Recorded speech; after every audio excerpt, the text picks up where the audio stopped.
Solemos pensar en la maldad como algo obvio, ¿no? Sí, claro. Como un monstruo con cuernos que se anuncia a gritos. Pero si vemos las fuentes que tenemos hoy, nos pintan un cuadro muy distinto. Completamente. No hablan de un monstruo, sino de un maestro del disfraz. Nuestra misión hoy es casi como la de un detective de la sutileza, para entender cómo opera el engaño más efectivo de todos. El que se viste de verdad. Exacto. Es que esa es la clave de todo. El disfraz no es de algo feo, sino de algo atractivo. La fuente principal para esto, 2 Corintios 11:14, lo dice con una claridad que asusta. A ver. Dice, y no es de extrañar, pues el mismo Satanás se disfraza como ángel de luz. Uf. Desglosemos eso un momento. Ángel es un mensajero divino. Luz es la verdad, la pureza, la revelación. O sea, el disfraz es de autoridad espiritual. Justo. No es un ataque de frente, es una infiltración. Una infiltración, eso ya cambia toda la perspectiva. No es una batalla campal, es una guerra de guerrillas, pero... Ideológica. Ándale. Y es una idea que choca de frente con la cultura popular. Por eso queremos empezar con una pregunta para quienes nos escuchan. Buena idea. ¿Qué es lo primero que se les viene a la mente al oír ángel de luz? Déjenlo en los comentarios, nos interesa mucho ver ese contraste. Sí, quédense con nosotros porque vamos a desmenuzar las tácticas de este disfraz. Y lo más importante, al final veremos cómo desarrollar una especie de detector de mentiras espiritual. Exacto. Y la primera táctica, el primer mecanismo, es el más antiguo y quizá el más brillante en su simpleza. ¿Cuál es? No usar una mentira pura, sino una verdad a medias, una verdad torcida. A ver, entremos en materia con eso. ¿Cómo funciona este engaño si no es una mentira directa? O sea, ¿por qué una verdad parcial es más peligrosa? Pues vámonos al origen, a Génesis 3, la conversación entre la serpiente y Eva. Fíjate que la serpiente no llega diciendo, Dios es malo o Dios les mintió. No, claro, eso sería muy burdo, fácil de refutar. Exacto. En vez de eso, lanza una pregunta que suena casi inocente. ¿Con que Dios les dijo, no coman de ningún árbol del huerto? Claro, ahí está la trampa. Es una exageración. Ajá. Dios había prohibido un solo árbol, no todos. Al presentar el límite como una prohibición total opresiva, la serpiente no miente sobre la existencia de la regla, pero distorsiona por completo su naturaleza. y la intención de quien la puso. Ya no suena a un padre que protege, sino a un tirano que acapara. Precisamente. La estrategia no es negar la realidad, sino reencuadrarla. Y es mucho más efectiva porque parte de un hecho real. Sí había una prohibición. Cierto. Al mezclar esa verdad con una mentira sutil, la generalización, la duda se vuelve mucho más creíble. Es como un veneno disuelto en agua. Ándale, justo así. El agua es buena, es necesaria, pero la mezcla es letal. Esta táctica es atemporal. Hoy la vemos por todos lados. Como la vemos hoy. Dame un ejemplo concreto. Pues piensa en cómo se usan a veces ciertos conceptos de la fe. Se toma la idea bíblica de la bendición y la prosperidad, que es real, Sí, claro que lo es. pero se aísla de todo lo demás, del arrepentimiento, del costo del discipulado, de la soberanía de Dios. Ok. Entonces se presenta un evangelio que es solo la parte dulce, la promesa sin el proceso. Parcial que, al final, crea una imagen totalmente distorsionada de Dios y de la vida de fe. Es atractivo, sí, pero es un espejismo. Exacto. Entiendo. Eso de la verdad a medias es increíblemente efectivo. Pero me quedo pensando en algo que es quizá más perturbador. ¿Qué cosa? ¿Qué pasa cuando el engaño no solo usa un trozo de verdad, sino que se viste con el traje completo de la religión? Cuando usa sus mismos símbolos, su lenguaje, su propio libro sagrado. Híjole, bueno, ahí es donde la cosa se pone realmente compleja. Sí, ¿verdad? Porque el disfraz es casi perfecto. El ejemplo por excelencia es la tentación de Jesús en el desierto, que leemos en Mateo 4. Y aquí el engaño sube de nivel de una forma que nos debería poner los pelos de punta. Porque uno esperaría que la tentación viniera con promesas de poder, de riqueza, de placeres mundanos. Sí, lo típico. Pero no fue así, ¿o sí? Confiara del cuidado de su padre, Satanás le cita la Biblia. ¿Cómo? Le dice, si eres hijo de Dios, lánzate abajo, porque escrito está, a sus ángeles mandará cerca de ti y en sus manos te sostendrán para que no tropieces con tu pie en piedra. Está citando textualmente el Salmo 91. Fíjate, eso que mencionas es increíble, porque no es un texto oscuro. Es uno de los salmos más conocidos y amados sobre la protección de Dios. Totalmente. Usar el propio escudo como arma, eso sí que es sutileza. Esto me lleva a una conclusión un poco incómoda. ¿A cuál? Saber mucho de la Biblia no te hace inmune al engaño.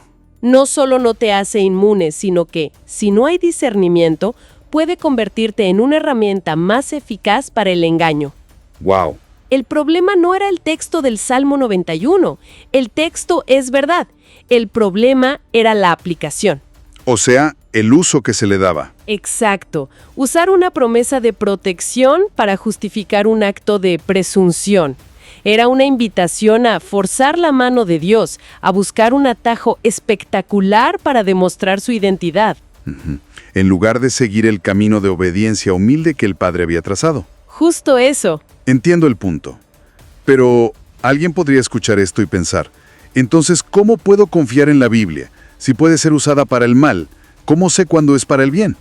¿Qué le respondemos a esa inquietud? Es una pregunta fundamental. Y la respuesta de Jesús en ese mismo pasaje nos da la clave.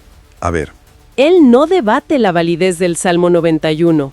Él responde con otra escritura que le da contexto y equilibrio. También está escrito, no tentarás al Señor tu Dios. claro. La defensa contra la verdad mal aplicada es la verdad completa. No se trata de desconfiar de la escritura, sino de desconfiar de interpretaciones aisladas, convenientes, y comprometernos a conocer el consejo total de Dios. Eso nos deja con una pregunta importante para reflexionar. Sí, ¿Conocemos casos donde un versículo o una idea bíblica se saca de contexto para justificar algo que, en el fondo, no parece correcto? Es un ejercicio de honestidad que todos deberíamos hacer. definitivamente. Y si este tipo de análisis profundo les aporta valor, pues es un buen momento para que se suscriban y activen las notificaciones, porque vamos a seguir profundizando en temas como este. Y hay un tercer disfraz, que es quizás el más íntimo, el más psicológico. Otro más. Sí, ya no es solo una verdad torcida o una cita bíblica mal usada. Es cuando el mal se disfraza de algo con lo que todos podemos empatizar. ¿Con qué? Con el sentimiento de justicia y de merecimiento. ¿Cómo que de justicia? Explícame eso. Hay pasajes, como Isaías 14 o Ezequiel 28, que aunque en su contexto inmediato hablan de reyes humanos, la teología tradicional los ha usado para ilustrar el origen arquetípico del orgullo. Ok. Y lo que es fascinante es que en esa interpretación, la rebelión no nace de un deseo que dice quiero ser malo. Entonces, ¿de dónde nace? Nace de un yo merezco más. Yo debería estar en esa posición. Mi belleza, mi sabiduría, me dan derecho a. O sea, la caída no empieza con un quiero destruir, sino con un merezco construir mi propio trono. Exactamente. Es el ego vestido de celo, una búsqueda de reconocimiento que se tuerce y se convierte en autoexaltación. Justo. Y este disfraz es peligrosísimo porque apela a nuestro sentido innato de lo que es justo.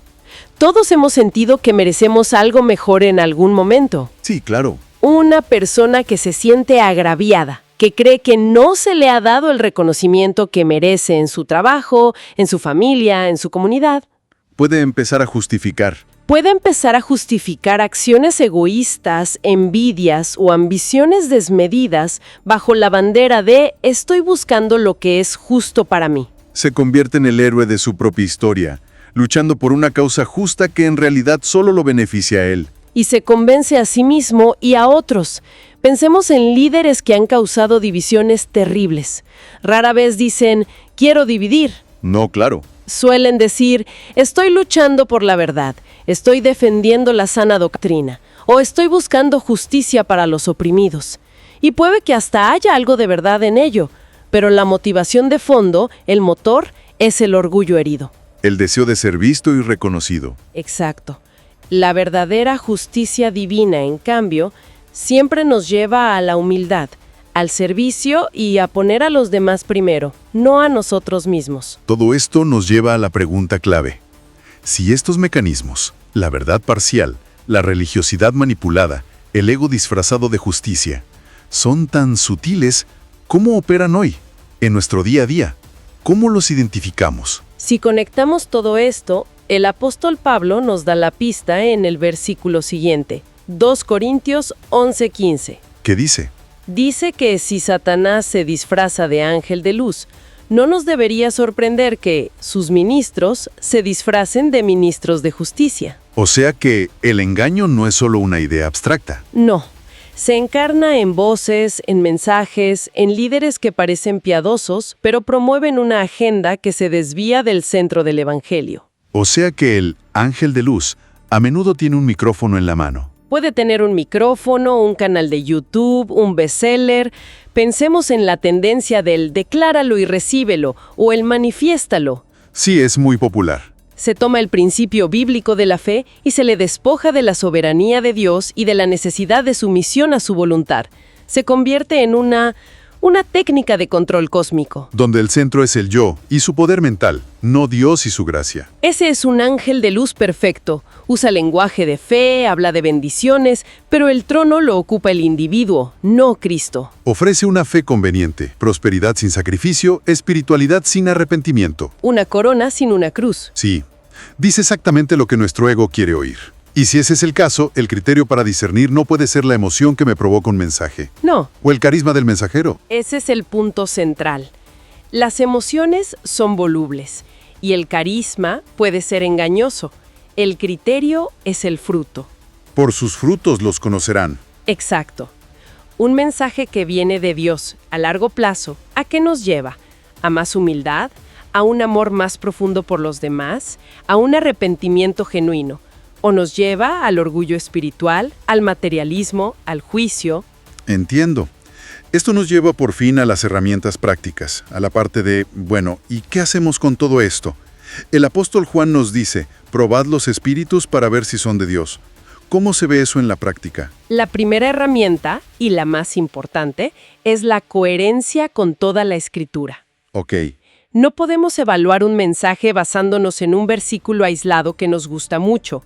Debemos preguntarnos, ¿esta enseñanza se alinea con el carácter de Dios revelado de Génesis a Apocalipsis? Si encaja en el gran panorama. Sí, armoniza con la vida y las enseñanzas de Jesús. Es consistente con lo que escribieron los apóstoles. La verdad de Dios es un tapiz, no un hilo suelto. Pero seamos honestos, la mayoría de la gente no es experta en teología. ¿Qué hace alguien que no se siente capaz de evaluar la coherencia total de la Escritura? Gran punto. No se trata de ser un académico, sino de ser un estudiante honesto y constante. Ok. Si una enseñanza te suena nueva, radical o demasiado buena para ser verdad, no la aceptes inmediatamente. Ve con humildad a la Escritura. Usa herramientas de estudio. Lee ese pasaje en su contexto. Ve lo que la Iglesia ha creído históricamente sobre ese tema. La novedad radical suele ser una bandera roja. Suele serlo. Y eso nos lleva a la segunda herramienta. Produce humildad. Pero la humildad también puede ser un disfraz, ¿no? Hay gente que proyecta una falsa modestia que es, en el fondo, puro orgullo. ¿Cómo distinguimos? Es cierto. La falsa humildad dice, miren qué humilde soy. La verdadera humildad se olvida de sí misma. Un indicador clave es hacia dónde apunta. ¿A qué te refieres? Un mensaje que viene de Dios siempre nos hará más conscientes de nuestra propia necesidad y de la grandeza de su gracia. Si un discurso te hace sentir espiritualmente superior, más iluminado que los demás, O si te centra en tu propio potencial, es una señal de alerta. La verdadera espiritualidad nos hace más compasivos y comprensivos con los débiles, no más arrogantes y críticos. Nos hace ver a los demás como superiores a nosotros mismos, como dice Pablo. entendido. Coherencia bíblica y fruto de humildad. ¿Cuál sería la tercera? La tercera es el filtro cristocéntrico. Apunta a Cristo. El centro de todo. El Espíritu Santo, dijo Jesús, vino para glorificarlo a Él. Por lo tanto, cualquier mensaje, ministerio o manifestación espiritual verdaderamente de Dios tendrá a Jesucristo, su persona y su obra en la cruz y resurrección como el centro absoluto. ¿Y si el foco se desvía? Si el foco se desvía constantemente hacia el mensajero, sus dones, sus experiencias espectaculares o el poder ilimitado del ser humano, algo anda mal. El Evangelio no es sobre nuestro potencial. Es sobre la suficiencia de Cristo. Y queda una cuarta herramienta, una que nuestra cultura individualista suele olvidar. Y que puede ser nuestro mayor salvavidas, la comunidad de fe. Importantísima. El discernimiento no es un deporte individual, es un ejercicio comunitario. Necesitamos la sabiduría y la perspectiva de hermanos y hermanas maduros en la fe. De pastores, de líderes. Oye, creo que te estás desviando o ¿has considerado esta otra perspectiva? Satanás aísla a la oveja para poder atacarla. Claro. Permanecer conectados a un cuerpo sano, rendir cuentas y escuchar consejo es una de nuestras mayores protecciones. Al final de este análisis, la conclusión no es una fórmula mágica. Para nada. Es un llamado a estar despiertos, a una vigilancia constante. La sutileza del engaño no se combate con una solución rápida, sino con un compromiso diario y profundo con la verdad. Y si tuviéramos que cerrar con una idea que lo resuma todo, un pensamiento para llevarnos a meditar, sería este. A ver. El mayor peligro espiritual no es el error obvio, sino la verdad mal aplicada. Repítelo, por favor. El mayor peligro espiritual no es el error obvio, sino la verdad mal aplicada. El disfraz más efectivo se esconde en lo que parece bueno, en lo que suena verdadero, en lo que es casi, pero no del todo correcto. Esta conversación, por supuesto, no termina aquí. Queremos que esto sea el inicio de una comunidad de discernimiento. Sería increíble. Nos encantaría leer sus reflexiones en los comentarios. De las herramientas que mencionamos, ¿cuál sienten que necesitan desarrollar más en su vida? Muy buena pregunta. Si este análisis les ha servido, dejen un me gusta. Ayuda mucho a que otras personas también lo encuentren. Y si todavía no lo han hecho, suscríbanse y activen las notificaciones para que podamos seguir explorando juntos las profundidades de estos temas. Así es. Seguir investigando. Gracias por habernos acompañado. Hasta la próxima.